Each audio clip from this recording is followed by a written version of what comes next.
homemade fishbowl sauce at suka. Let's try.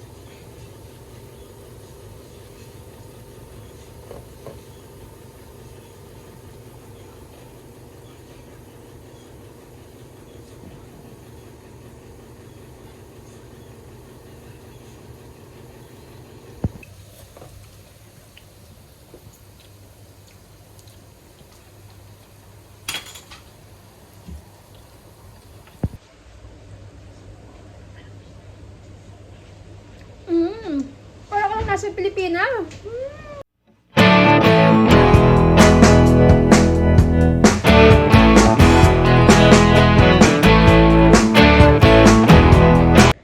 Hello guys! Today is very maulan. At kahit maulan yung kapatid ko, ayun o, yung kapatid ko. Say hello! Like and share and subscribe! Wala pa nga akong ginagawa. At dahil tea tree today, singkatamad at nakabili siya ng fishbowl. Wala siya nabiling kikya pero meron tayong hotdogs at meron tayong dumplings. Ang kulang na lang is sauce at suka. So gagawa tayo ng masarap na suka today at masarap na fishbowl sauce ni Mano. So ituturo ko sa inyo at i-share ko sa inyo kung paano gagawin. Let's go!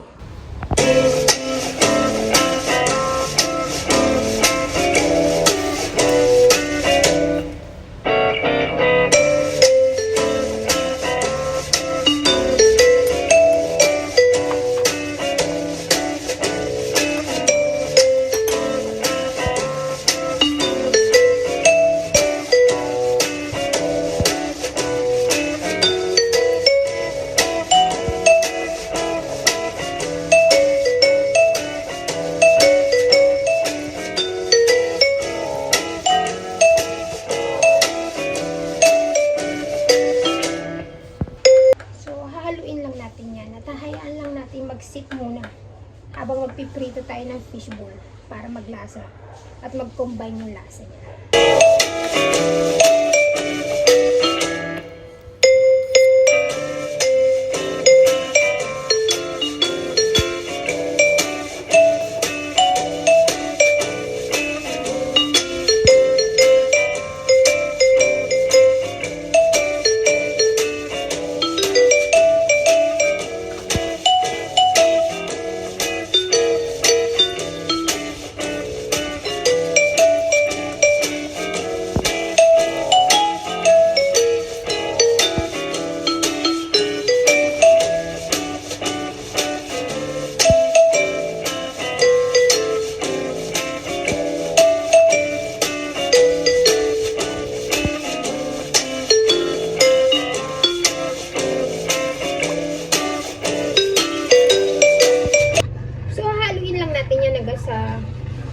Malusaw mabuti yung mga cornstarch, saka all-purpose flour.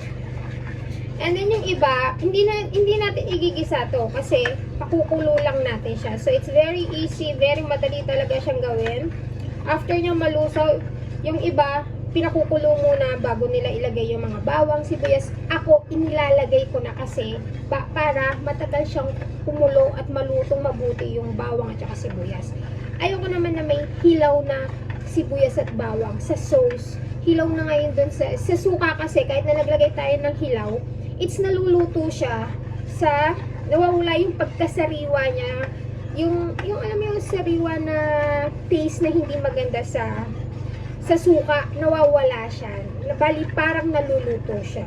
So ngayon, ayaw din natin sa sauce nung ganun. Kaya ihahalo na natin yung ating the rest of the ingredients.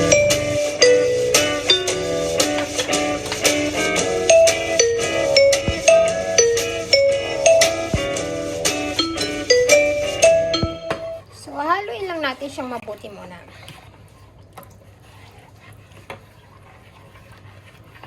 At ngayon, magsisindi na tayo ng kalan. Mahinang apoy lang para hindi magbuo-buo kagad. At make sure na halu-haluin nyo lagi dahil meron na, nakahalo na dyan yung cornstarch natin at yung harina natin. Kaya agad lalapot at baka magdikit sa ilalim. Kung akala nyo maputi-puti siya, kung nag-worried kayo bakit kulay Ganyan ang kulay. Bakit parang mocha? Don't worry, magda-dark din yan mamaya kapag malapit-lapit na siya naluluto at naluluto na mabuti ang sauce mo. Iitim din yan. Kasi pala ng budi ng kapatid ko.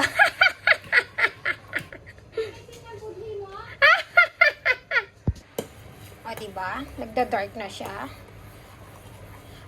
Kakulo niya. Antay lang natin ng mga 2 minutes pa para maluto pa mabuti yung ating bawang at sibuyas. And then, it's ready! Ngayon, ready na. Alam na alam ang ready na. Makikita mo ang lapot niya at ang kulay niya. So, let's go! So, ngayon magprito naman tayo ng dumpling, hotdog, fishball dahil etong kapartner niyan.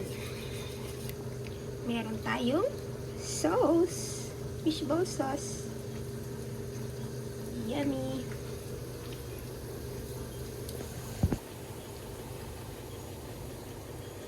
At meron tayong homemade fishball sauce at suka. Let's try.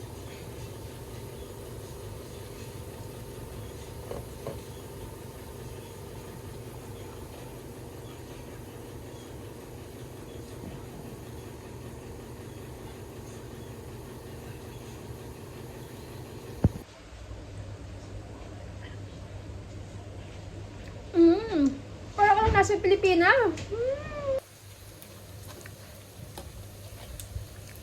Kayo bang?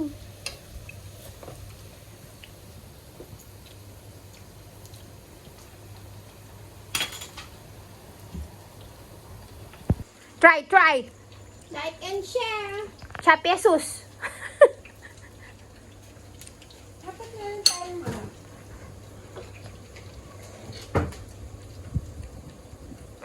Art. Hindi ka pwede sa street food. Sinasaw-saw lang yan. Yan. Yan ang literal na Harap. kain na street food. Napapaso. Harap. How about the suka? Try mo yung suka. Yung homemade suka naman natin. Uy. Paso? Ha? Ano ko? Siyempre. Hindi naman masarap ang fishball, ang kikiam, ang hotdog, dumplings kung malambot na, malamig na. Sayang walang ano. Masarap yung katusok, sausaw sa sauce, sausaw sa suka. Walang ano. Chicken. Oo, wala kasi tayo nakuha. At Ako least, kasi toast eh. ako okay na ako. Basta lumobo, I'm good. Ayoko naman yung toast sa fishball. Gusto ko kalobo, cook. Diba? Tapos meron tayong suka at sauce. Fishball sauce ni Mano. Tagal? Wala kasing brown.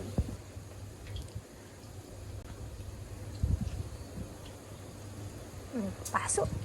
Sarap? Ano tagpo may special kasi may cucumber. Yes, yun yung mas nagpapalasa ng suka talaga. Yung iba yan, kinakain pa yung sibuyas, cucumber. So, like and share. Mag-fishball muna kami. Subscribe!